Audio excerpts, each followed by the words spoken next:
Hello, hello, hello, hello, hello, hello, everyone, and welcome to our Sunday segment of Divine Femininity United. I am your girl, Dr. Bianca Miss B. Lee, and once again, we are here to journey through the second series, the second book of the Secret series called The Power. This book has been amazing, you all. If you have been following live or if you've been watching and listening on the replay and the archives, and I'm telling you now, you already know what it is giving so far, okay? If you do not and you have not been joining us, then you don't know what you're missing, okay? And we're here to let you know. That's why I love the fact that every entity, every platform that I air on, that it's archived, okay? I actually wouldn't be airing if it were not able to be archived. So I appreciate that resource for everyone, because I know that people's schedules are different. You know what I mean? I may be available on Tuesday nights and Sunday evenings, but you may not. But that don't mean that you're not privy to the information that we're going over. You are absolutely just as privy, and we want you to join us however you need to join us. You know what I mean? You don't have to join us in presence or whatever the case in order to join us and connect with us in the spirit. You understand? So I appreciate those who listen live with us, those who are here now. We're airing live on Clubhouse as well as YouTube and Facebook. So simultaneously. So, we have an audience all over the place. So I'm appreciative of those who are here right now. And I'm also appreciative of those who are going to listen to this on the replay whenever you have the time. Even for those who are listening right now and need to go back and listen on the replay, I will tell you this, myself personally, even though I am conducting these lives, I literally listen to the playback at least 2 to 3 times after it's over. I do, because as we're going through the things, you know what I'm saying, and trying to make sure everything in production is done right, and edits and all of this and then the third, and intros and outros, trying to make sure everything is done right. Sometimes the information, I may not even realize what I've just said or what has been spoken through me. And so with me going back to replay, I get it all. I get it all from a listening standpoint and not from a conductor, a teacher standpoint. You understand what I'm saying? So I'm always and forever will be a student of infinite intelligence, and so I'm gathering all the nuggets that I need to gather to put in my tool belt so that I can be the very best self that I can be, aligned with my highest, most greatest, most perfect self. You know what I'm saying? And so that I can execute and do the things that I'm supposed to do here in this realm, in this 3D dimension. Okay. I thank you all again for being here. I thank you all for journeying with us right now. Today, we are entering into chapter 7. Part 7 of this book. Man, you all, listen, the one thing also that I do appreciate about these books is that the chapters are not long at all. We might come together and be in our spaces for an hour, right? If we extend beyond an hour, it's because we're just elaborating on some things or whatever the case. But listen, it doesn't take long to finish these chapters, to get the message and things like that. That's why I said it's good for us to be able to go back. These avenues allow us to go back and listen again over and over as often as we need to, so that we can really get it embedded in us. And I said this before when we started reading The Secret, there's no way in the world that I can be reading these books and going through these passages and still be thinking the same. Every single chapter puts pressure on the old way of doing things. It does. It calls it to the carpet. It confronts it, calls it out, and says, okay, now that you know different, now that you know better, what you gonna do about it? And one thing that I do for me, I hope you all are doing the same, but I can't focus on what you all are doing with the information, because once we get the new information, we can no longer say we didn't know. We can no longer use that excuse of not knowing, of ignorance, because we're no longer ignorant when we have the information, correct? So with this newfound information, with every week that we come together, I can no longer say I didn't know. I have to, from the moment of information being received, I have to make a choice on if I'm going to apply it or not. I have to make a choice on if I'm going to make this a part of myself, a part of my new thinking, out with the old, in with the new. I have to make a choice on if I'm going to take this information and evolve with it, grow, change, mature, elevate. I have to make that choice every single time, every single day. New information, newness, understanding, insight, wisdom comes about. I have to choose whether I'm going to stay and keep a hold of the old because I've gotten comfortable with it, because I'm attached to it, or if I'm going to replace it with the truth, with the law, with the real. I choose to evolve. I choose to mature. I choose to grow. I choose to become. I choose to become. I choose to align. I choose to adhere. I choose to learn. I choose to gain clarification. I choose to enhance knowledge. I choose to expand. And I choose to not stay stagnant in my old. The universe evolves every single day, and we are a part of that evolution. And so if the universe is evolving and planets are moving and shifting and rotating and circulating and things like that, then we are to do the very same. We're not to stay in the same place. I am not to stay in the same place today as I was last year before last, as I was yesterday. Every day there should be a little bit of evolution going on in your life. Every day there should be a change, a growth, a lesson learned. Every day. Today I should be better than yesterday. Tomorrow's goal is to be better than today if I see tomorrow. And that's what these books and these readings are helping us to do, to evolve in our thinking, evolve in our words, evolve in our actions, evolve in our seeing, both internally and physically, evolve in how we handle our finances, evolve in our bodies, evolve in our relationships, evolve in ourselves, evolve in our healing, all of the evolution, growth, expansion, maturation. Yeah. And I'm loving it. I'm loving it. I am loving who I am in the evolution. I'm loving who I'm getting a chance to be introduced to. You ever seen that movie, 50 First Dates, with Adam Sandler and Drew Barrymore? This here to me is my version. This is how I choose to see it. My version of my own 50 First Dates. This is me dating myself. Me getting to know myself each and every day. These are things that I did not know. And here's the thing, the courtship does not stop, because if you're constantly growing, you're constantly evolving, you're constantly expanding, then that means that who you dated yesterday is not who you're dating today.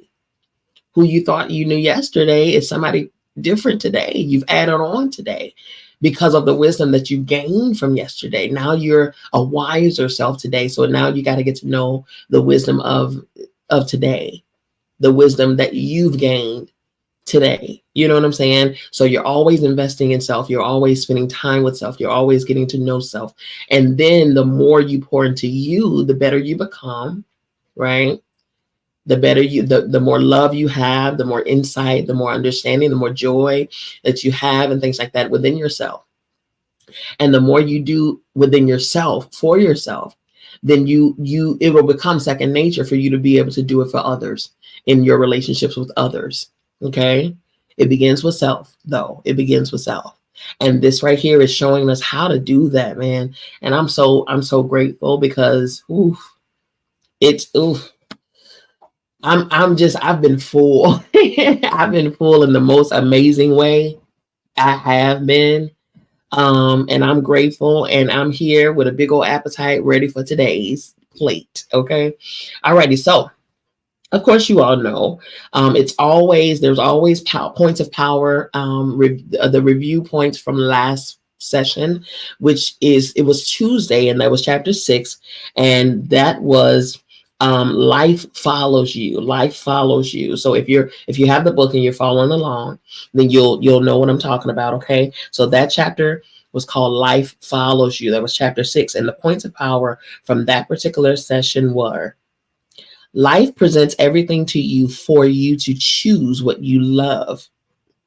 The next point: if someone has something you want, be as excited as though you have it. If you feel love for it, you are bringing the same thing to you. The next point: when you see the things you want, you are on the same frequency as those things. I love that. Ooh, I love that. Okay, so that it kind of debunks that idea that, well, I'm not ready for that. I want that, but I don't think I'm ready. Well, if you were not ready for it, then you wouldn't be on the same frequency to even see it or think it or dream it. You understand what I'm saying? Or even have a desire to want it. If you were not already on the same frequency of that desire, you wouldn't want that desire. You wouldn't see in your mental that desire. You wouldn't feel that desire. So right there, that's your indicator that you are ready for it. Okay, because you're on the same frequency as it. All right, the next point: life's catalog contains things you don't love, so don't choose them by giving bad feelings to it. Yeah. Life's catalog has all things in it. You know what I'm saying? So it's up to us to choose the things that we love and don't even focus on the things that we don't love, the people that we don't like, and those who we don't get along with, or the things that that we don't want in our lives, or we don't like, or whatever the case. Why are we giving so much attention and focus to those things? If you don't like it, then don't focus on it. Hello, somebody. It's simple as that. Focus on the things that you like, that you love, that you want. You know what I'm saying? Focus on those things, and that's how you draw those things to you. Send love to those things that you want. The next point: turn away from the things you don't love and don't give them any feeling. Instead, say yes when you see something that you love. Period. I just stated that. The next point: the law of attraction is responding to your feelings. It's only what you give that counts. The law of attraction is the law of you. Okay, the law of attraction is the law of you. It's responding to the things that you are feeling. What are you feeling? Are you feeling sad? Are you feeling hurt? Are you feeling depressed? Are you feeling anxious? Are you feeling, a sense of abandonment, a sense of rejection? What are you feeling? Because that's what you're drawing to you by way of the law of attraction. But if you're feeling the opposite, if you're feeling abundant, if you're feeling prosperous, if you're feeling healthy, if you're feeling joyous, happy, if you're feeling, you know what I'm saying, productive, if you're feeling those things, then yes, the law of attraction is going to meet you at your level of your feelings. Absolutely. So that's why you have to think on the good things. The next point: give judgment and criticism, and you give it to yourself. Give love and appreciation to another person, and anything you give, you're giving it to yourself. So if you're judging others and criticizing others and complaining about others, or whatever the case, and what you're essentially doing based on the law of attraction, you are doing that same thing to yourself. Whatever you are giving out to other people, like giving out to in the space, in the universe, you are drawing that by way of the law of attraction. You're drawing that back to yourself. So if you always got your mouth on somebody's hair, their clothes, how they live in, and their lifestyle choices, and all of this and then that, you always got something to say about what somebody doing wrong and how they should do this, and they know better than doing this, and blah, blah, blah, blah. First of all, that is none of your business. Let me say that to the people in the back. Other people's choices for their life, the free will that God gave them, is none of your business. Period. So when you start sending your own what they should do and how they should, you're basing it on how you see things, not how they see things. You, just like you have the freedom to choose for yourself the things that you want to do for you, and can't nobody tell you nothing. That's the same freedom that they have. Who made you the judge and the jury of everybody? Who told you that you are the say so? You are the end all be all in what somebody does and how they do it. And if that's the case, then can somebody judge you and tell you what to do? Because I know some of the attitudes out here. And if anybody ever tried to tell you what to do, your neck will be spinning like the lady on The Exorcist. Neck rolling. But it's funny how we find the audacity, the gall, the unmitigated gall, to have an opinion about everybody else. In fact, society today is solely about the opinions of everybody else. All of these, that's why I stopped Miss B's Tea Party, the segment that I was doing every Sunday about the latest information, latest news, hot topics and stuff like that, because at the end of the day, that is none of my business. None of my business. And we're seeing by way of the law of attraction that what you give out, if you form a thought, negative or positive, about anything, then you are essentially bringing that thing to yourself. And if I'm discussing something on my hot topic segment, and it's a negative connotation, and I'm talking about somebody else's dysfunction or whatever the case, then I am drawing that stuff back to me. See, we don't think about that when we form opinions about everybody. We got so much to say, but we don't find that same energy to say that same stuff about our own messes. Because clearly, while you're speaking on somebody else and you're judging somebody else and criticizing somebody else, I can guarantee you there are 99 things on your own plate that you should be using putting that same judgment and criticism to. On your own plate. But see, nobody is looking at your stuff. See, your stuff is good and hidden. So you can hide away your stuff while you can speak on other people's stuff that makes no sense. You should be busy and occupied with your own stuff. Okay? Because clearly you got plenty of time while your mouth is on everybody else. I'm just saying. So if you give judgment and criticism to other people and other things, other situations, you are giving it to yourself. But if you give love and appreciation, if you see something going on in somebody's life and you know that they could be receiving something greater, send love to them. Don't talk about them. Don't say nothing, but send love to them. Send a positive thought their way. Send a thought of healthy, healing relationships to them. Send that. And then going on about your business. Your business being the operative word. Okay? You send love and appreciation to another person or anything, any situation, then that you're bringing to yourself. So if you see dysfunction, you see something, whatever, then send love to that thing. Send a positive thought to that thing, and expect those are the things that's gonna come back to you. Okay, that term that we have turned into a cliche. You reap what you sow. You gonna get back what you give out. I need you to remember that when you go to start criticizing and being condemning to other people. Remember them very same words, because that's the fact, and that's a law. And laws don't break. Like the law of gravity is working whether we realize it or not. Okay? All right, at the next point. When people see a lack of anything, it's simply a lack of love. So if you see that, there's a lack of something going on, then that's because not enough love have been sent to that situation.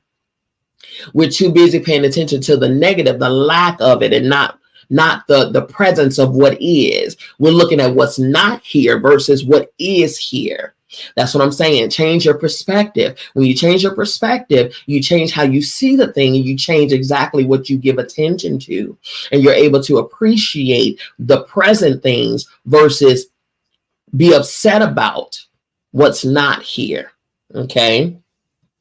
It keeps you with an attitude of gratitude, honestly. The next point, you are good enough now. If you have done something that wasn't right, your realization and acceptance of that is absolution for the law of attraction. So if something that didn't go right for you, then the fact that you are aware of that, that's love in and of itself. So to oblivious to it, that's a lack of love. But to do something, to if you slip, because slipping is inevitable, you know what I mean? We're all learning as we're going along in this journey called life, right? So we're gonna slip. But when you slip and you see you're slipping, you recognize that slipping, you come into the grips of that slip, and you accept the fact that I slipped, right? You accept the fact that I slipped. And then in that acceptance, you now look back at that slipping and say, you know what, this is where I slipped, this is how I slipped, and this is what I'm not going to do again, so that I can prevent slipping in the future. Then that means that slip, quote unquote, i.e. mistake, was no longer a mistake. It's now your lesson. And from that lesson, it turned to wisdom, and that wisdom has made you better. So when you see that slip, understand that thing right there just made you better. It made you better. It made you stronger. It made you wiser. So you don't even need to sit into shame and sit into guilt and all of that stuff for that slipping. If that slipping yielded you a lesson, and you applied that lesson and you grew from that slip was necessary for you to gain that wisdom. And I guarantee you, now that you have that wisdom, you will never slip like that again. That's the good thing. That's a good thing. That's how you keep yourself off the hook. You know what I'm saying? That's how you keep yourself from shame, not shame on you, but shame off of you. That's how you say, okay, I see what I did. All right. And okay, so, okay, cool. I got that. I understand. My footing is right now, so I'm not going to do that again. Okay, cool. All right. Good job for understanding, for learning, sending love to that situation. Thank you, situation, for coming up as an opportunity for me to learn and to gain wisdom. Thank you. Okay, I'm better now. So next time that thing comes up, I'll know exactly what to do. Boom. And move on with your life. Boom. And don't let anybody else throw it back in your face. That part. Okay. All righty. The next point. It's your beliefs, true or untrue, that form your world. That doesn't need elaboration. It is what it is. It's your beliefs, true or untrue, that form your world. The next point. Your imagination is more real than the world you see, because the world you see comes from what you imagine and believe. Yes, it does. What you believe and feel to be true is what will be in your life. That is correct. However you see a situation, that's what's real for you. Whether that situation is how you see it or not, doesn't matter. However you see that situation is what your truth will be. Bottom line, it's your perspective. How do you choose to see it? Do you choose to see the glass half full, or you choose to see the glass half empty? How do you choose to see it? Because however you see that thing, whatever you believe that thing to be, is what your truth will be. And you will receive that fruit of that truth that you believe in your life. You're creating that world for yourself. You're forming that world for yourself by way of your beliefs. Okay. And the last point, whatever story you tell, whether good or bad, will be the story of your life. Listen to me. I'm gonna start that over. That's not the whole point, but I'm gonna start that over because I really do need y'all to hear this sometimes. Hear this in its entirety. Whatever story you tell, whether good or bad, will be the story of your life. So start telling the story of your amazing life. And the law of attraction must make sure you receive it. Okay? Those were the points of power from last week. Y'all see how powerful that thing was? That was just all the information from one chapter. One chapter. This is why we need, if you don't have this book, which you should have this book, because this book has been readily available, made available to you since the beginning. But if you don't have this book, it's okay. That's why we meet. Okay. But if you don't have this book and you are following along in these segments, again, this is why after every chapter, There's work to be done. After every chapter, we should be applying this information, this newness. We should be growing. We should be evolving. Okay. So we're about to begin chapter 7 of the power. Chapter 7 is the keys to power. The keys to power. Okay. And it reads, this is a quote from W. Clement Stone, author and businessman. Your most precious, valued possessions and your greatest powers are invisible and intangible. No one can take them. You and you alone can give them. You will receive abundance for your giving. That's good. The keys to power are the most powerful ways to harness the force of love and receive the life you are meant to live. They are so simple and easy, any child can follow them. Each key will unlock the immense power within you. The first section, the key of love. To use love as the ultimate power in your life, you must love like you have never loved before. Fall in love with life. However much you have loved in your life, double that feeling. Multiply that feeling times 10. Multiply it by 100 times and 1,000 times, 1,000,000 times, because that is the level of love you are capable of feeling. There is no limit, no ceiling to the amount of love that you can feel, and it is all inside you. You are made of love. It is the very substance and nature of you, life, and the universe, and you can love far more than you've ever loved before, and far more than you have imagined. When you fall in love with life, every limitation disappears. You break the limitation on money, health, happiness, and the limits of joy in your relationships.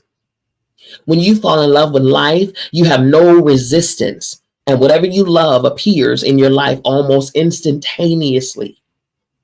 Your presence will be felt when you walk into a room. Opportunities will pour into your life, and your slightest touch will dissolve negativity. You will feel better than you thought it was possible to feel. You will be filled with ultimate energy, excitement, and an unquenchable zest for life. You will feel as light as a feather, like you're floating on air, and everything you love will just seem to fall at your feet. Fall in love with life. Unleash the power within you, and you will become unlimited and invincible.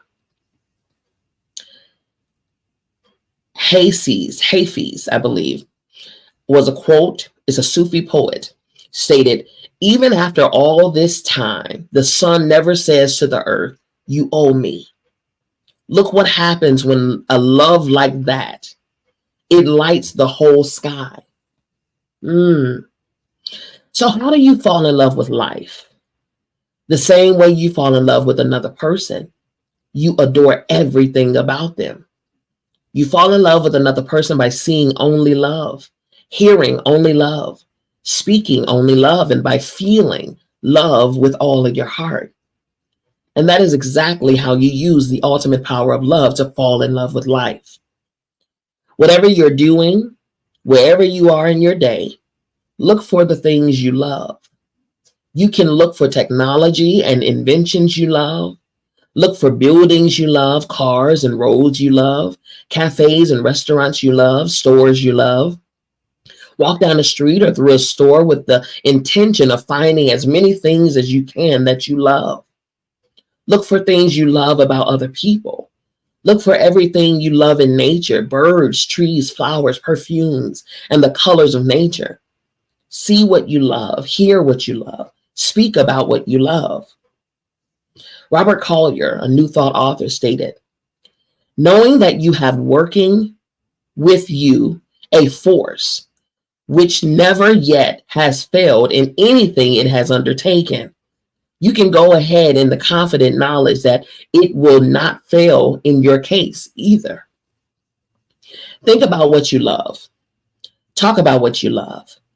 Do what you love to do. Because when you're doing all of these things, you are feeling love. Talk about the things you love about your home, your family, your spouse, and children. Talk about the things you love about your friends. Tell them what you love about them. Talk about the things you touch, smell, and taste that you love. Tell the law of attraction what you love every day by singling out the things you love and feeling them. Just think about how much love you can give in one day by feeling the things you love. When you walk down the street, look for the things you love in other people. When you look in stores, look for the things you love. Say, I love that outfit. I love those shoes. I love the color of that person's eyes. I love that person's hair. I love that person's smile. I love those cosmetics. I love that smell. I love this store. I love that table, lamp, couch, rugs, sound equipment, coat, gloves, tie, hat, and jewelry. I love the smell of summer. I love the trees in fall. I love the flowers in spring. I love that color. I love this street. I love this city. Look for the things you love in situations, events, and circumstances and feel those things. I love getting phone calls like that. I love getting emails like that. I love hearing good news like that. I love this song. I love seeing people happy. I love laughing with other people. I love driving to work listening to music. I love being able to relax on the train or the bus. I love the festivals in my city. I love celebrations. I love life. Look for the things you love on every subject that lights up your heart and feel the deepest love you can. If you're not feeling good and you want to change the way you feel, or if you want to lift good feelings higher, then take a minute or two and go through a mental list of everything you love and adore. You can do it while getting dressed in the morning, walking, driving, or traveling anywhere. It's such a simple thing to do, but the effect in your life will be amazing. Make a written list of everything you love, which I urge you to do every month in the beginning, and then at least every 3 months. Include the places you love, the cities, the countries, the people you love, colors you love, styles you love, qualities in people you love, companies you love, services you love, sports you love, athletes you love, music you love, animals you love, flowers, plants, trees you love. List all the material things you love, from all the different types of clothes you love, homes, furniture, books, magazines, newspaper, cards, appliances, to all the different foods you love. Think about the things you love to do and list them all, such as dancing, playing a sport, going to galleries, concerts, parties, shopping. List the movies you love, vacations, and restaurants you love. Spren Abbey, I believe that is Kierkegaard, is a philosopher who stated, when one has once fully entered the realm of love, the world, no matter how imperfect, becomes rich and beautiful. It consists solely of opportunities for love. Your job is to love as much as possible every day. If you can just love and adore everything you possibly can today, look for and feel the things you love and turn away from the things you don't love. Your tomorrows will overflow with the untold happiness of everything you want and love. Oliver Wendell Holmes, the dean of Harvard Medical School, stated, love is the master key that opens the gates of happiness. Okay.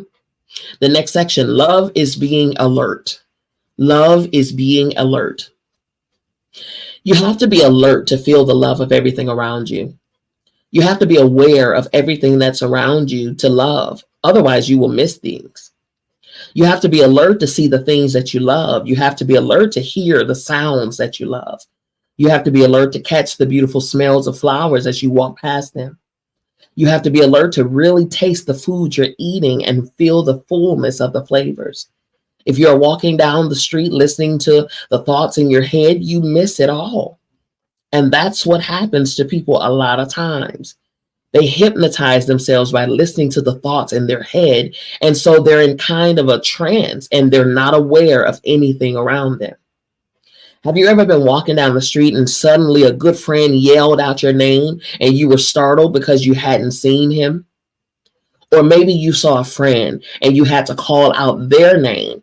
a couple of times, and suddenly she jumped into with a start when she saw you.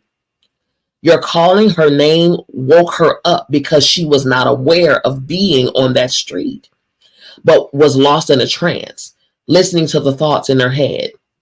Have you ever been in a car traveling and suddenly you looked around and realized you were close to your destination, but you didn't remember traveling a big part of the distance? You had hypnotized yourself by listening to your thoughts, and you were lost in a trance, daydreaming all the time. The good news is that the more you give love, the more alert and aware you will become. Love brings complete alertness. As you make a conscientious effort to notice as many things around you that you love as you can each day, you will become more aware and alert. The next section, how to keep your mind focused on love. Blaise Pascal, a mathematician and philosopher, stated, clarity of mind means clarity of passion too. This is why a great and clear mind loves ardently and sees distinctively what it loves. One way to stay alert is to trick your mind by asking questions such as, what can I see that I love? How many things can I see that I love? What else is there that I love? What can I see that thrills me? What can I see that excites me? What can I see that I'm passionate about? Are there more things I can see that I love? What can I hear that I love? When you ask your mind questions, your mind can't help itself and it gets busy right away to give you the answers. It stops other thoughts immediately so as to come up with the answers to your questions. The secret is to keep asking your mind questions regularly. The more questions you ask, the more you will be in control of your mind. Your mind will be working with you and doing what you want it to do instead of working against you. Sometimes your mind can take off like a freight train down a mountain without a driver if you don't stay in control of it. You are the driver of your mind, so take charge and keep it busy with your instructions by telling it where you want it to go. Your mind only takes off on its own if you're not telling it what to do. Bhagavad Gita, an ancient Hindu text, stated, the mind acts like an enemy for those who don't control it. That's good. The mind acts like an enemy for those who don't control it. Your mind is a powerful and magnificent tool you can use, but you must be in control of it. Rather than letting it distract you with out of control thoughts, you want your mind to help you give love. It doesn't take long to train your mind to focus on love. And once you have just watch what happens to your life. The next section, the key of gratitude. Wallace Walters, a New Thought author, stated, you cannot exercise much power without gratitude because it is gratitude that keeps you connected with power. I know of thousands of people in the worst imaginable situations who have changed their lives completely through gratitude. I know of miracles that have taken place in health where there seemed to be no hope. Failed kidneys regenerate. Diseased hearts healed. Eyesight is restored. Tumors disappear. And bones grow and rebuild themselves. I know of broken relationships that have transformed into magnificent ones through gratitude. Failed marriages completely restored. Estranged family members reunited. Parents transforming relationships with children and teenagers. And teachers transforming students. I've seen people who were in total poverty become wealthy through gratitude. People turned around failing businesses. And people who had struggled with money all their lives created abundance. Someone even went from living on the streets to having a job and a home in a week. I know of people who were in depression who catapulted into joyful and fulfilling lives through gratitude. People who have suffered from anxiety and every kind of mental illness have restored themselves to perfect mental health through gratitude. Every single savior of the world used gratitude because they all knew that gratitude was one of the highest expressions of love. They knew that when they were grateful, they were living in exact accordance with the law. Why do you think Jesus said thank you before he performed every miracle? Every time you feel grateful, you are giving love. And whatever you give, you receive. Whether you're giving thanks to a person or feeling grateful for a car, a vacation, a sunset, a gift, a new house, or an exciting event, you are giving love for those things. And you will receive back more joy, more health, more money, more amazing experiences, more incredible relationships, more opportunities. Try it now. Think of something or someone you're grateful for. You could choose the person you love more than anyone else in the world. Focus on that person and think about all the things you love and are grateful for about that person. Then in your mind or out loud, tell that person all those things you love and are grateful for about them, as though they were there with you. Tell them all the reasons why you love them. You can recall particular instances or moments by saying, remember the time when, okay, and you fill in the blank. As you're doing it, feel the gratitude begin to fill your heart and body. The love you gave in that simple exercise must and will return to you in the relationship and in your whole life. That is how easy it is to give love through gratitude. Albert Einstein was one of the greatest scientists who ever lived. His discoveries completely changed the way we see the universe. And when asked about his monumental achievements, Einstein spoke only of giving thanks to others. One of the most brilliant minds that has ever lived thanked others for what they had given to him. 100 times a day. That means at least 100 times a day, Einstein gave love. Is it any wonder that life reveals so many of its mysteries to Albert Einstein? Albert Einstein stated, and he was a Nobel Prize winning physicist.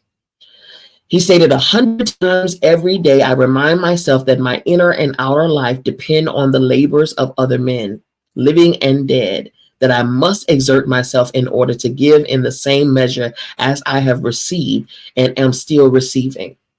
That's good. Next section, gratitude, the great multiplier. When you're grateful for the things you have, no matter how small they may be, you will receive more of those things. If you're grateful for the money you have, however little, you will receive more money. If you're grateful for a relationship, even if it's not perfect, the relationship will get better. If you're grateful for the job that you have, even if it's not your dream job, you will receive better opportunities in your work because gratitude is the great multiplier of life. Meister Eckhart, a Christian writer and theologian, stated, if the only prayer you say in your entire life is thank you, that is enough. Gratitude begins with two simple words, thank you. But you have to feel grateful with all your heart. The more you start to say thank you, the more you will feel it, and the more love you will give. There are 3 ways to use the power of gratitude in your life, and every one of them is giving love. Number 1, be grateful for everything you have received in your life, your past. Number 2, be grateful for everything you are receiving in your life, the present. And number 3, be grateful for what you want in your life as though you have it already, the future. If you're not grateful for what you've received and what you're receiving, you're not giving love, and you don't have the power to change any of your current circumstances. When you give thanks for what you've received and what you're continuing to receive, it multiplies those things. At the same time, gratitude brings what you want.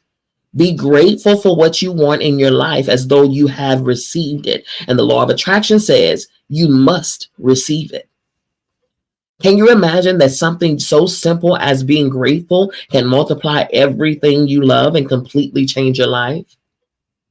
A divorced man, lonely, depressed, and working in a job he hated, decided to practice love and gratitude every day to change his life. He began by being positive to everyone he talked to during the day.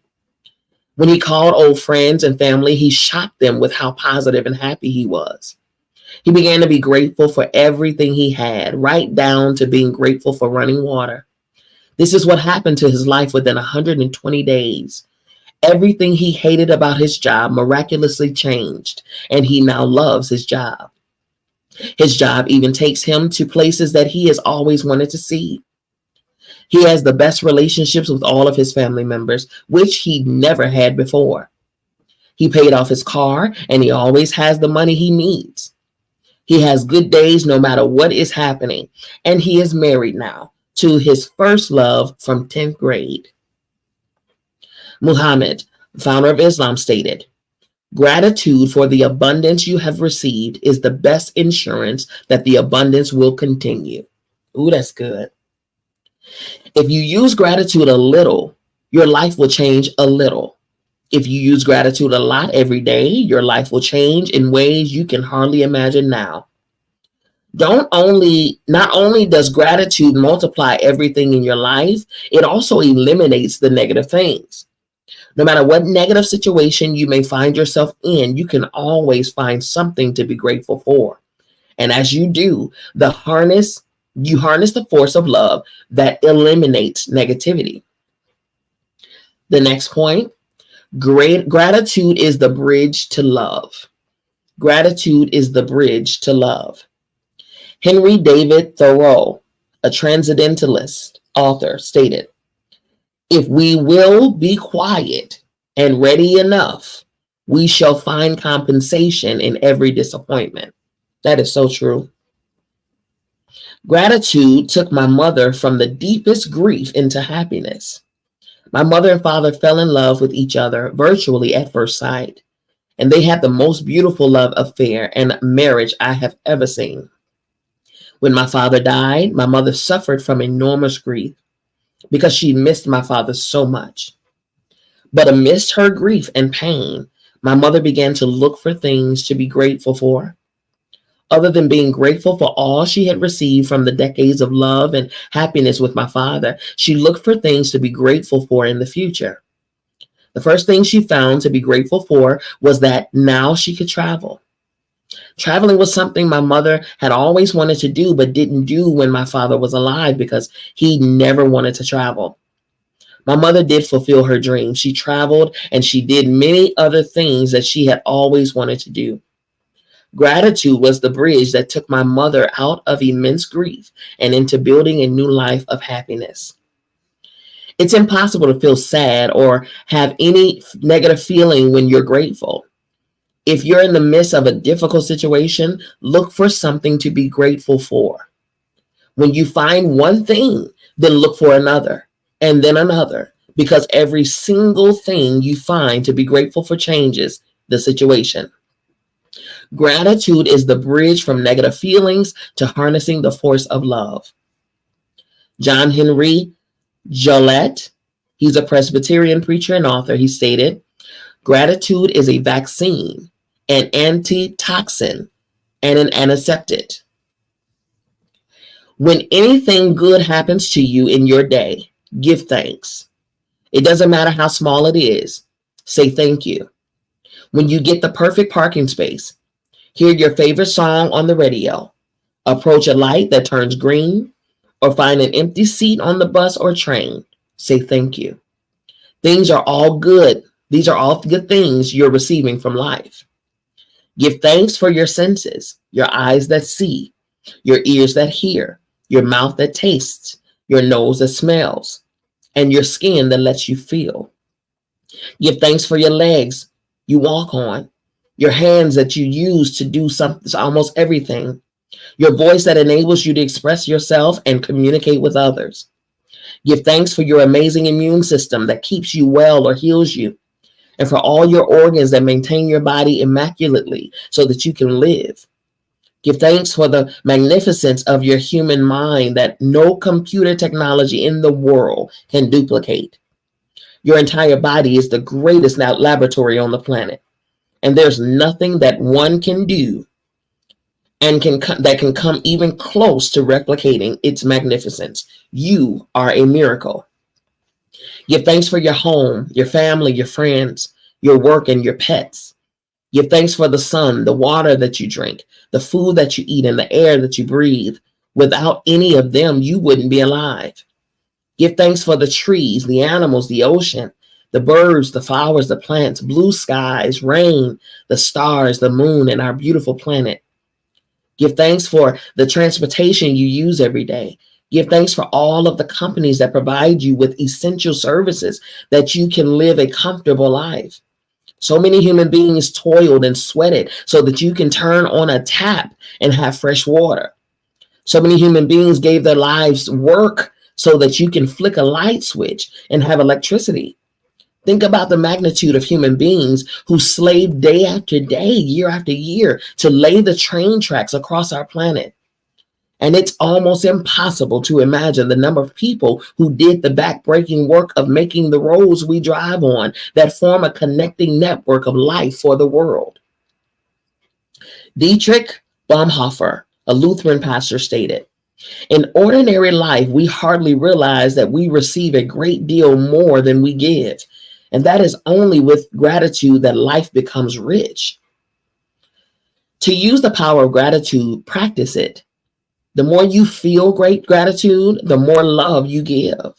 And the more love you give, the more you receive. Are you grateful for your health when it's good? Or do you only notice your health when your body gets sick or hurts? Are you grateful when you have a good night's sleep? Or do you take those nights for granted and only think of sleep when you've been deprived of it? Are you grateful for your loved ones when everything is going well? Or do you only talk about your relationships when there are problems? Are you grateful for your electricity when you use an appliance or flick a switch? Or do you only think of electricity when there's a power blackout? Are you grateful to be alive each day? Every spare second is an opportunity to be grateful and multiply the things you love. I used to think I was a grateful person, but I didn't know that gratitude really was until I didn't know what gratitude really was until I practiced it. If I'm driving or walking, I use the time to give thanks for everything in life. Even walking from my kitchen to my bedroom, I give thanks. With my heart, I say, thank you for my life. Thank you for the harmony. Thank you for the joy. Thank you for my health. Thank you for the fun and the excitement. Thank you for the wonder of life. Thank you for everything wonderful and good in my life. Be grateful. Gratitude costs you nothing, but it is worth more than all the riches in the world. Gratitude enriches you with all the riches in life, because whatever you're grateful for multiplies. The next section, the key of play. The key of play. There is one certain way you can make yourself feel better about any subject in your life, and that is to create games with your imagination and play. Play is fun. And so when you play, you feel really good. At some point, we stopped playing and having fun like we did as children, with the result that as we became adults, we became more serious about life. But seriousness brings serious circumstances into your life. When you play and have fun, you feel really good, and voila, really good circumstances come into your life. Life is supposed to be fun. Play with the law of attraction. Invent games with your imagination, because the law of attraction doesn't know or care if you're imagining and playing or if it is real. Whatever you give in imagination and feeling will become real. Next section, how to play. Mahatma Gandhi, an Indian political leader, stated, "The law of love could be best understood and learned through little children." That is so true. How do you play? How do the same thing, you do the same thing as you did when you were a child, and you use your imagination to create make-believe games. Let's imagine you're a cyclist and you want to become the best cyclist in the world and win the Tour de France.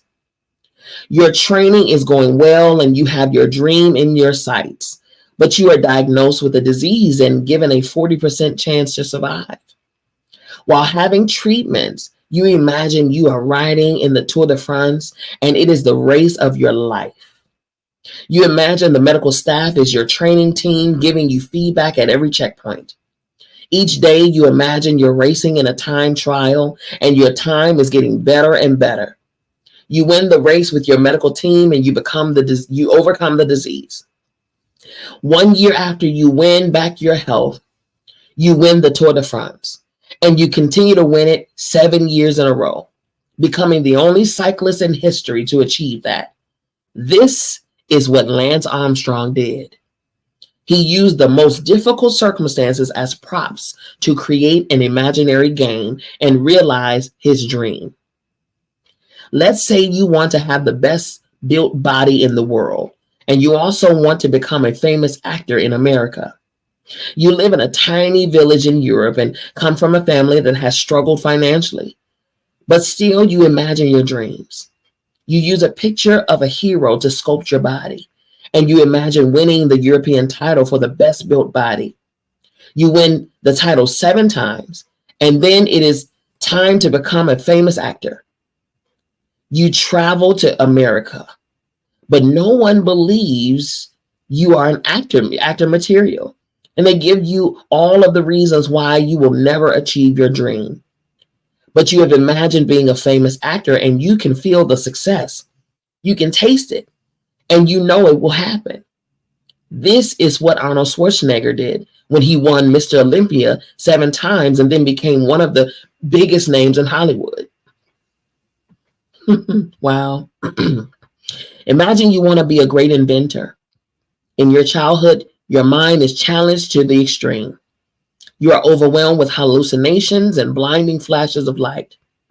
You fail to finish university and leave your job due to a nervous breakdown.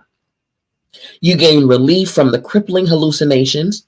You take control of your mind by creating your own imaginary world. Inspired by the idea of a brighter future, you direct your imagination to new inventions. You build an invention completely in your imagination. You change the construction, make improvements, and even operate the device without ever drawing a sketch. You create a laboratory in your mind, and you use your imagination to check the new invention for wear and tear before turning your idea into a physical device. This is what Nikola Tesla did to become one of the greatest inventors. Whether it was the alternating current motor, radio, amplifier, wireless communication, fluorescent light, laser beam, remote control, or any of his other 300 plus patented inventions, all of them had been developed in exactly this way, through the power of his imagination. Albert Einstein, Nobel Prize winning physicist, stated, "Logic will get you from A to B. Imagination will take you everywhere." Whatever it is you want, use your imagination. Create games and play. Use every prop you can find to help you. If you want to lose weight or have a better body, then create games so you feel as though you have that body now. You can surround yourself with pictures of great bodies, but the trick is you must imagine those bodies are yours. You must imagine and feel that you are looking at your body, not somebody else's body. If you are overweight or underweight and you had the perfect body right now, how would you feel? How would you feel different from how you feel now? Everything about you would change. You would walk differently, talk differently, and you would do things differently. Walk like that now. Talk like that now. Act as if you have it now. It doesn't matter what it is that you want. Imagine how you would feel with it and act like that now in your imagination. Whatever you imagine with feeling, you are giving to the law of attraction, and you must receive it. Lance Armstrong, Arnold Schwarzenegger, Nikola Tesla, all these people played with their imaginations and felt their dreams with all of their heart. Their imaginings became so real to them, they could feel their dreams and know they would happen. It doesn't matter how far away your dream seems to you. It is closer to you than anything in your life because all the power to bring your dream to you is inside you. Jesus, founder of Christianity, in Mark 9:23 stated, everything is possible for the person who believes. In the future, we will see more and more discoveries about the power of our imagination. Already, scientists have discovered special mirror cells that activate the same areas in the brain when you imagine doing something as when you physically perform the action. In other words, simply by your playing and imagining what you want to experience, your brain immediately responds as if it is real. If you're talking about something in the past or the future, you're imagining those things now. You're feeling those things now. You're on that frequency now. And that's what the law of attraction is receiving.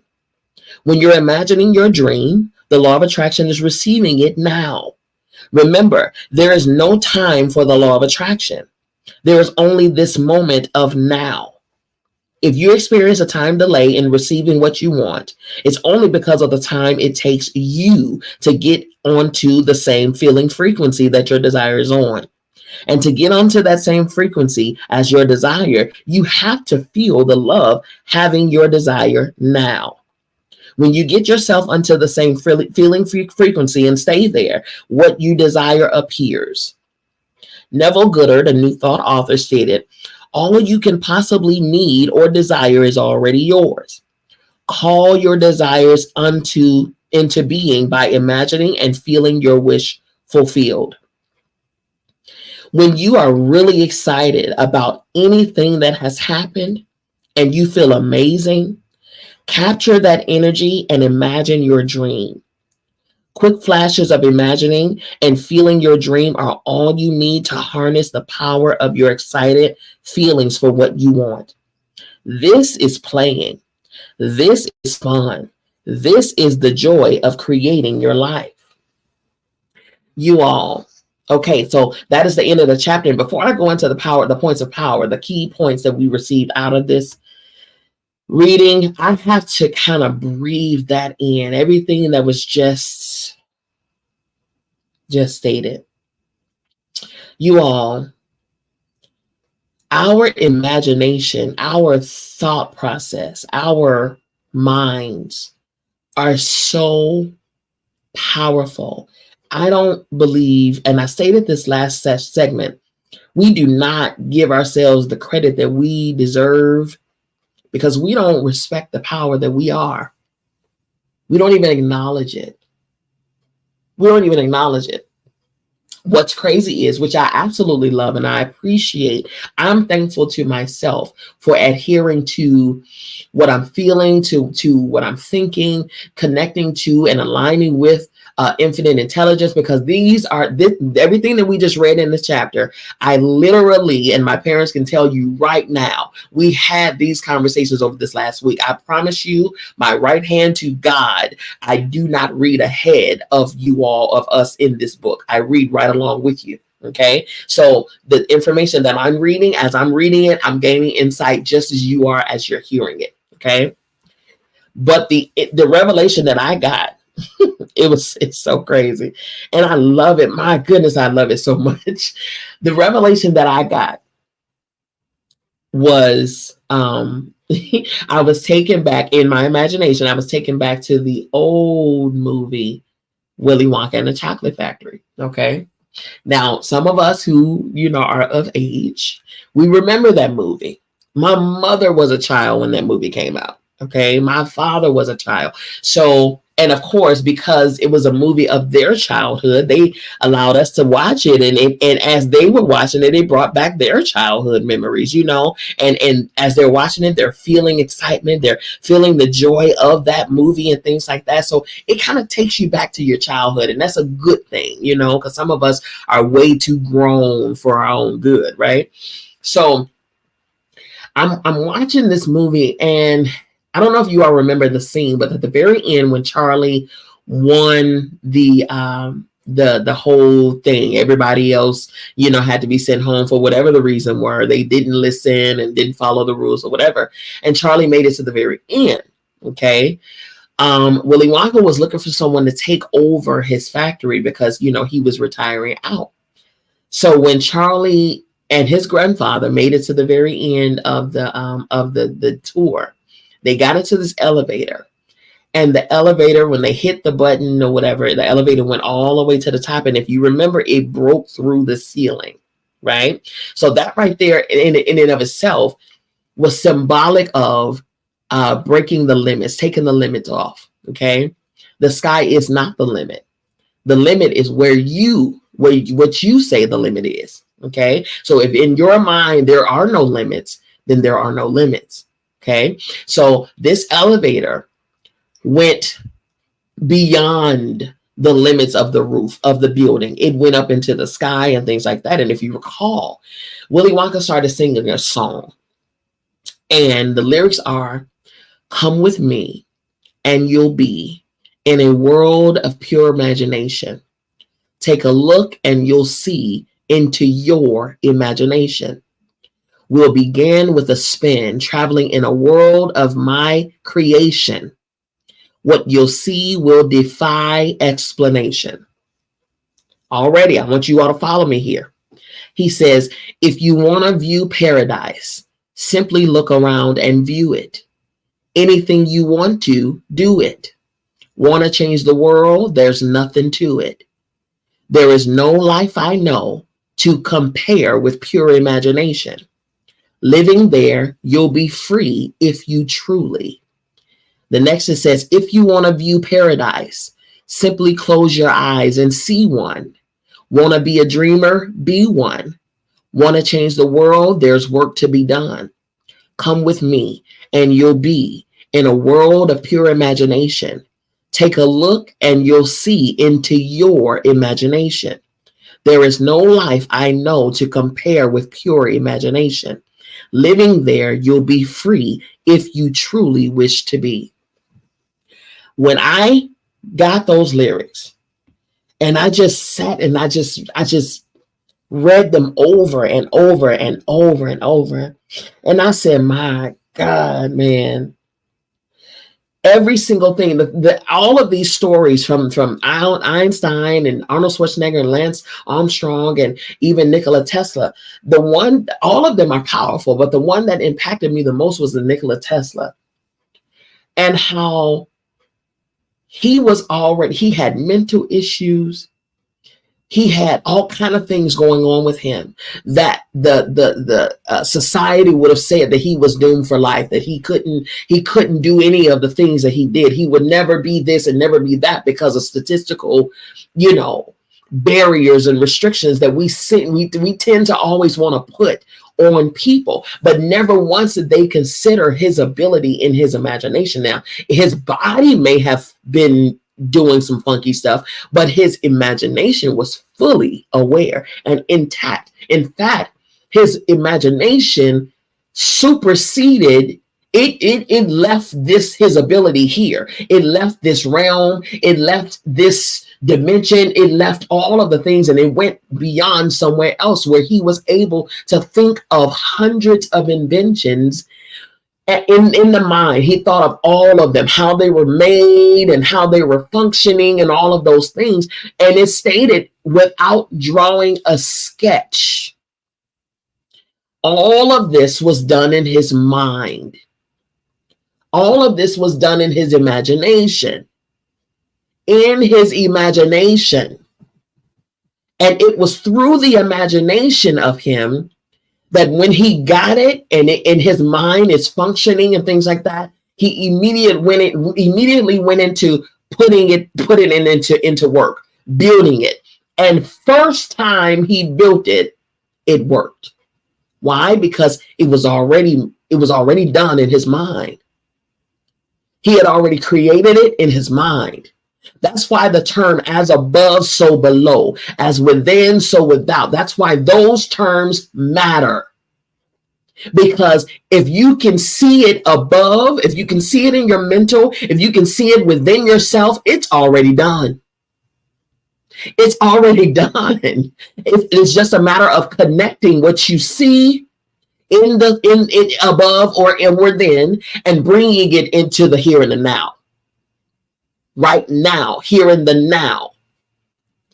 That is powerful. I'm going to go back to these lyrics of this song because this time I need you to see it from your own viewpoint and your own standpoint. Come with me. So in this song, Willy Wonka was inviting Charlie into the realm of imagination. He created Willy Wonka and the Chocolate Factory purely from his imagination. And what he was stating there is, if you remember the story, and I broke this down to my mother and my father the other day, and they were like, yo, that is bananas. Okay. My dad even said, he was like, man, listen, I gotta go so I can just chew on this and then even dig even more. He was like, whoa. These things, listen, when you think of a child's imagination, right? And I gave this example to my parents when I was explaining this to them. When you're a child, or when you see a child and they go and grab the broomstick and they start to gallop, they straddle the broomstick and start galloping around the house or galloping around the yard, you cannot tell them that broomstick is not a horse. It's not a Clydesdale. It's not a stallion. You cannot tell that child that is not a horse. That child in their mind is galloping on a real horse. The moment you take this horse, this horse, their broomstick away from them, they will begin to cry, be upset because you didn't take the broom, you took their horse. Right? A child's imagination, this is why we need to learn from them instead of conditioning them to be us. We need to learn and take a page from their book. The reason that children are born is to remind us on what to remember. They're here to show us how to remember. They're not here for us to make them us. They're here for us to remember who we truly were. Go back to that place because a child will show you how. And then from that place, you can raise the child. But too often, we're raising the child to be a mini us. So we're broken, unhealed, dealing with issues, jealousy, envy, anger, rage, low self-esteem, insecurity, and we're giving the child that. Right? Ultimately, changing and purging that imagination, that pure imagination from the child, replacing it with our human dysfunction. Instead of doing the opposite, learning from that child, allowing that child to teach you what you should become. And out of that place, you then raise them. Said that to say this, in the movie, if you recall, Charlie's grandparents were bedridden. And they didn't have any money. And, the household was, it was poverty stricken and things like that, or whatever the case. But Charlie, in his mind, he had high hopes that he was going to gain this chocolate bar and the golden ticket. You couldn't tell Charlie that he was not going to get it. He saved money. He was going to get that chocolate bar. And he did. Okay. Charlie's imagination was always big, right? He didn't care about the financial stuff. He understood, he was considerate of it, but he didn't allow his current situation to deter his imagination, right? He got his bar. His grandfather, he had to convince an adult, because of course you have to be adult accompanied, to this factory, to this tour, he convinced his grandfather, one of his grandfathers. That grandfather got out of the bed after being in bed for so long, got out of the bed, got dressed, and came along. He was only coming to support his grandson. That's it. He in his mind, he didn't come expecting to get anything out of this tour. He's here with his grandson. That's it. That's all, whatever. As long as his grandson is happy, he's happy. But what he didn't expect to see or even feel, he didn't expect to feel his own imagination being reignited. It took Charlie embracing his imagination in order to activate his grandfather's imagination. His grandfather, the more his grandfather toured with him on this journey through this factory, his grandfather's imagination awakened, and his grandfather started to have fun. He started to play. He started to enjoy himself, much like that of a child.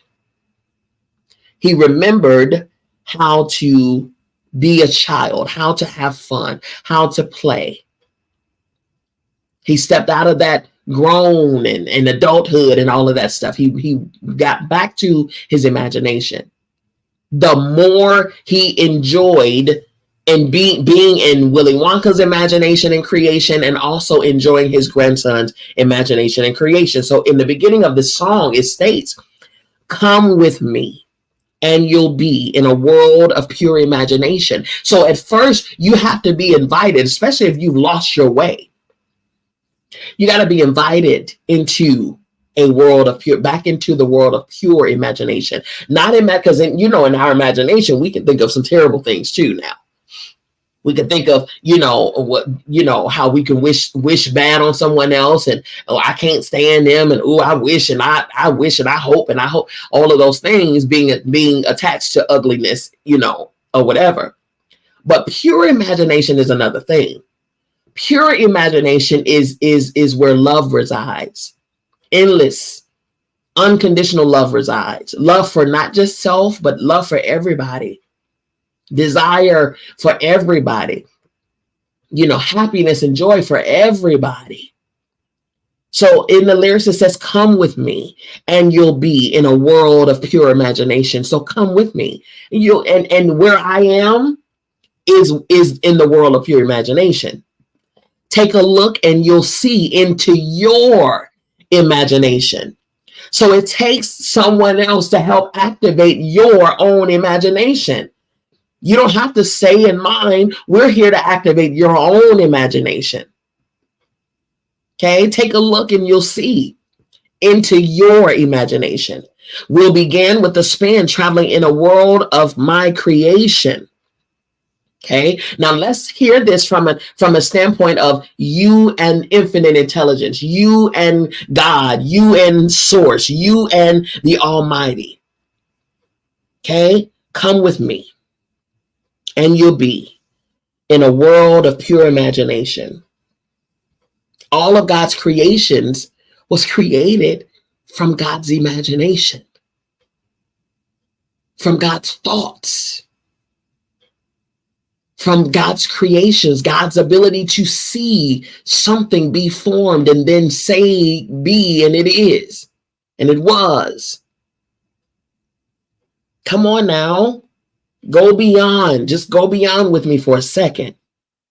Come with me and you'll be in a world of pure imagination. Take a look and you'll see into your imagination. You'll see into your imagination because your imagination is God's imagination. You are an extension of the infinite intelligent one. You're the extension. You are the mirror reflection of the creator. So if the creator has a very vivid, huge, pure imagination, then what do you think you have? Take a look and you'll see into your imagination. We'll begin with the spin, traveling in a world of my creation. Traveling in a world of my creation. What you'll see will defy explanation. So when you go into my world of pure imagination, it's not going to make sense to your human self. It's not going to make sense to your analytical and logical self. It's not going to make sense. So don't even try to make sense of it. Pure imagination has nothing to do with logic. Pure imagination has nothing to do with analytical thinking. It was not logical for Nikola Tesla to be able to do the things that Nikola Tesla did. It was not logical for Lance Armstrong to be able to do what he did. He was only given months to live. That wasn't logical. So here it says, traveling in a world of my creation, what you'll see will defy explanation. The next part of the lyrics, that says, if you want to view paradise, simply look around and view it. It doesn't take much, but you have to go into the realm of pure imagination in order to view it. If you want to view paradise, simply look around and view it. Anything you want to, do it. Want to change the world? There's nothing to it. Imagine yourself doing so. Imagine yourself looking around and viewing paradise. Imagine yourself being and doing what you want to do. Imagine yourself already there. And then imagine yourself enjoying the things that you're doing. There is no life I know to compare with pure imagination. Living there, you'll be free if you truly wish to be. Living there, not just visiting, not just, living there. This is what I call being in this world, but not of this world. This is what I call your physical body being here. Yes. You existing here. Yes. You doing your job here. Yes. But you're not of here, which means that your imagination, your pure imagination, you can be there, live there, be here physically, but live there so that you can bring the things of there into your here. And then you can continue to look around and view your paradise. Okay. If you want to view paradise, simply close your eyes and see one. Want to be a dreamer? Be one. Want to change the world? There's work to be done. Come with me and you'll be in a world of pure imagination. Take a look and you'll see into your imagination. There is no life I know to compare with pure imagination. Living there, you'll be free if you truly wish to be. Freedom resides in that world of pure imagination. You have to go there. You have to see it before you see it. You have to see it before you see it. And the moment that you see it in your imagination, it is already done. So from that moment of completion in your imagination, begin in that moment to see yourself enjoying all of the things of your imagination and say, thank you, thank you, thank you, thank you to those completed things. And you say, thank you, thank you, thank you, until those completed things in your imagination makes their way to your physical plane right in front of you. And by the time it gets to you, you know what it feels like to be in it, because you've already been in it. You never left it. You understand? That is the power that we possess. That is the power that we possess.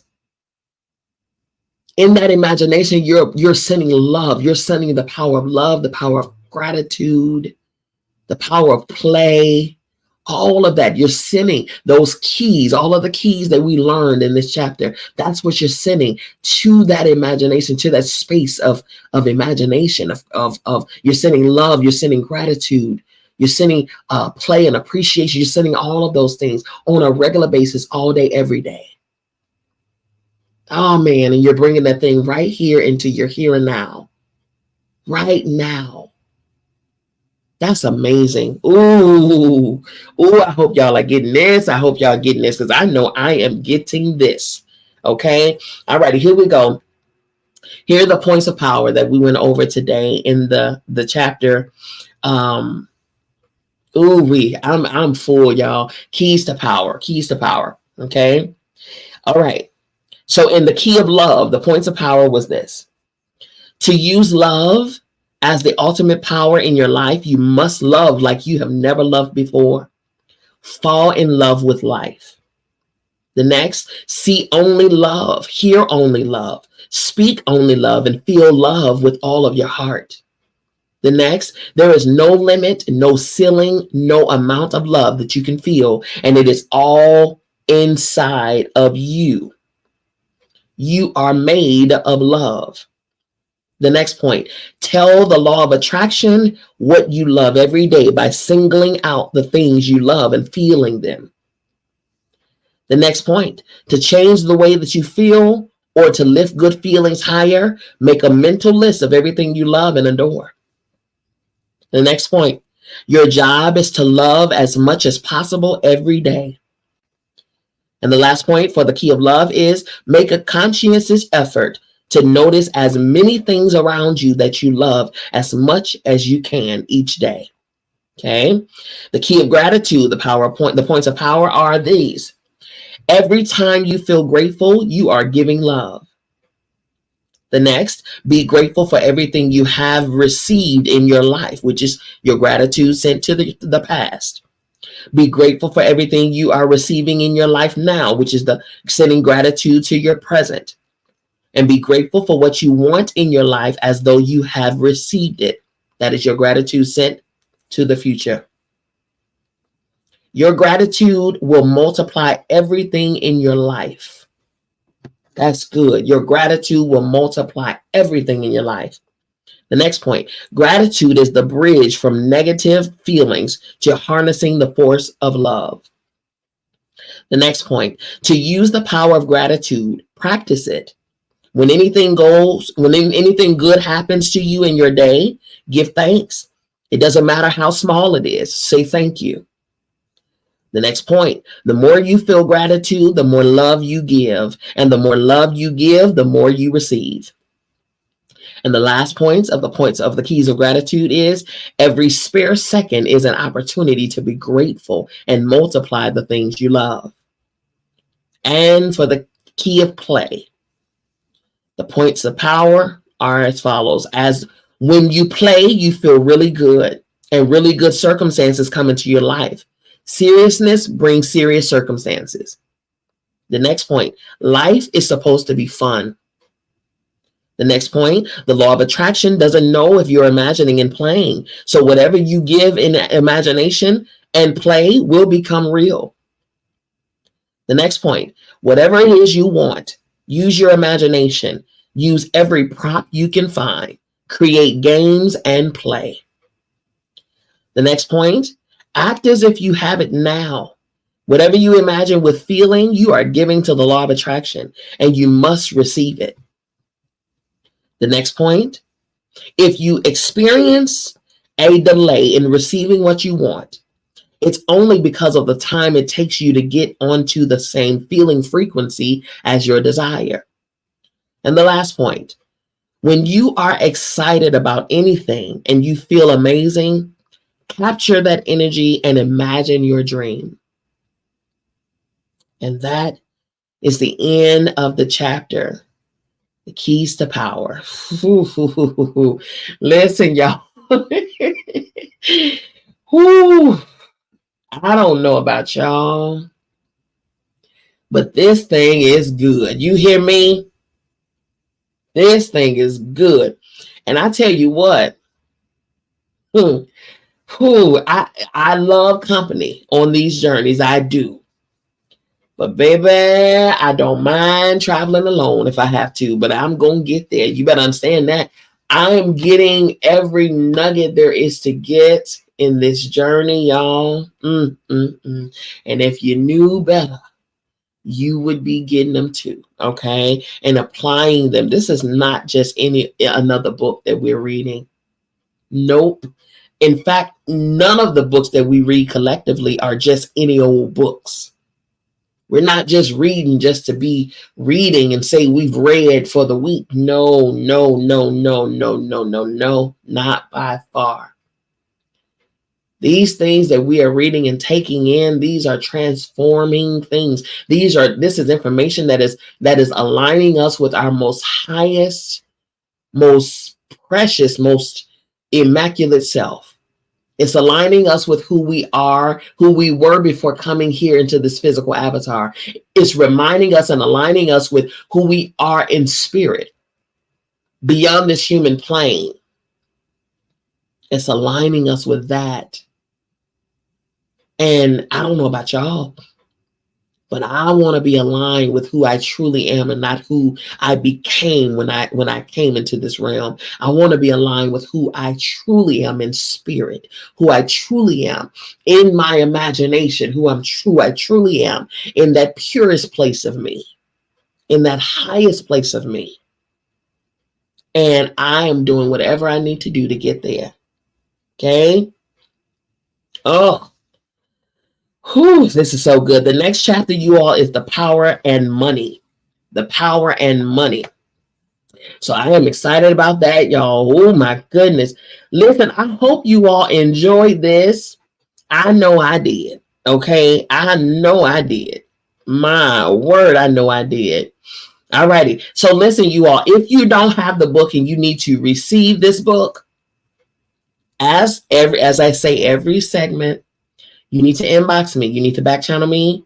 And you need to let me know what your email address is so that I can get that copy over to you. It is only a $5 seed to get your ebook copy. And it's a one-time $5.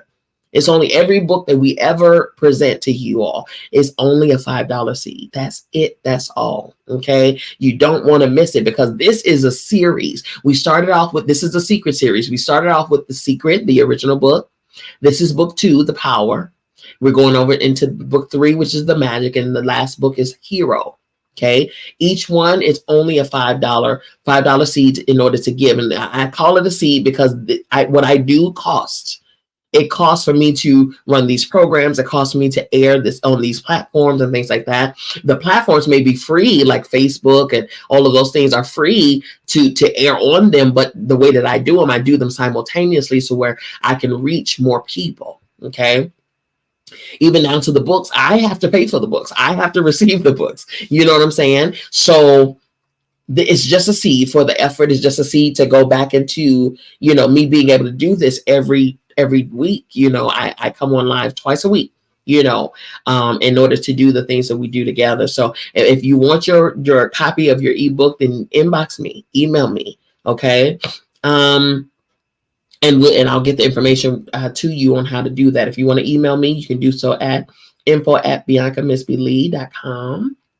Okay. Or you can visit my website and you can go there and see and email me, contact me, set up a consultation. You can schedule a session with me, a therapy session, a coaching session, any other service that I have to offer. You can also look at and purchase merchandise and things like that. There's wonderful gift ideas. I know we have the holidays coming up. There's wonderful gift ideas there, and you can order your merchandise and get some good gifts and good stocking stuffers and things like that for your people.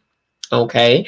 Also, you'll be able to see everything that I have going on, everything that we're working towards. Where right now we're still receiving donations for the 2023 the Thanksgiving food and homeless drive.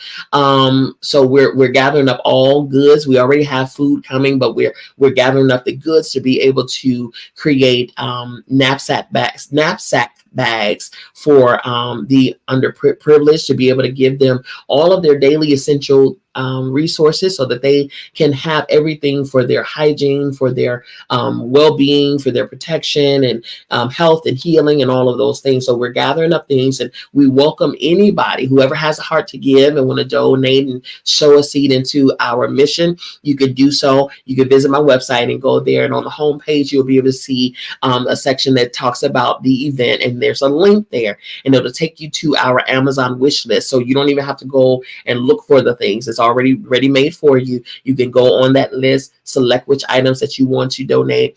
Go ahead and select those items, pay for those items, and it'll tell you where it's going to be sent. It'll be sent right to our headquarters, directly to our nonprofit headquarters. And when we receive it, or when you have made your donation, we'll be able to see, and we'll be able to not only send you a receipt for your donations. You can utilize that receipt and write it off at the end of the year during your 2023 tax filings, because we are 501c3. So you definitely will get a tax write-off, okay, for your seed that you've sown into our mission. And we greatly appreciate it. So all of that is on the website, okay? Not only that, I want you to follow me on social media so that you can stay abreast on everything that's going on. On Instagram, Dr. Bianca Miss B. Lee. Facebook, the same, Dr. Bianca Miss B. Lee. Twitter is just Bianca Miss B. Lee. And then YouTube, Dr. Bianca Miss B. Lee, okay? We have so many missions going on with our nonprofit. Not only that, we also have our BTS Awards, which is a platform that I co-founded in order to highlight the community unsung heroes, those who go above and beyond the call of duty at any chance they have, without being seen, without, having the big spread and accolades and things like that. They do it just because it's in their heart to do it, because they don't see, race or age or creed or whatever. They just see opportunities to love and to show support. And that's what they do. And so what we do is we roll out the red carpet for them and highlight them and give them the adoration and the gratefulness that they deserve, the appreciation that they deserve, by awarding them and having the community to sing their praises, because it's people like them that makes our communities, our cities, our states, our world go round. Okay. And so we always want to celebrate the people who are loving on us, without a thank you, without a need for appreciation, without a need for recognition. Those are the very ones who we want to recognize. They deserve the recognition. So you can go to our website there, the btsawards.com, and you'll be able to see more about that as well, okay? And how you can donate to those causes as well, all right? Yes, we have a lot going on, but even more to come. Oh my goodness, I am so excited to be able to share more things that are in the works right now as we speak. And but it'll be happening before you know it, okay? You'll be seeing productions, you'll be seeing videos, you'll be seeing snapshots of all the things that is going to be taking place beginning this season here. We're in fiscal year 24. In fact, it began October 1st. And so fiscal year 24 is going to be amazing. Oh my goodness. And I can't wait. I'm super excited to be able to share that with you all. Because what I've created in my imagination has now come into fruition in front of us, and it is now being activated and put to work and built as I saw it in my imagination. So I'm super excited about that. Okay. Listen, you all, Tuesday, we're back here, Tuesday, 8 p.m. Eastern Standard Time. And we're going to be going into chapter 8, which is the power and money. And this is reading in our second book of the series, the Secret series. This is the power. Okay.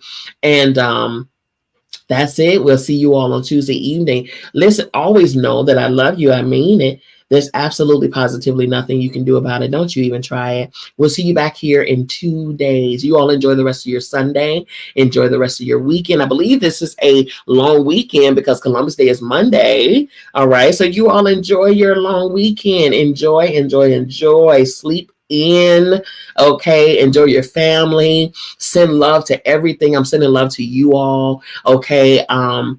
Man, enjoy yourselves. Enjoy every moment. Embrace every moment. Slow down long enough so that you can look around and view the paradise that you are already in. Okay.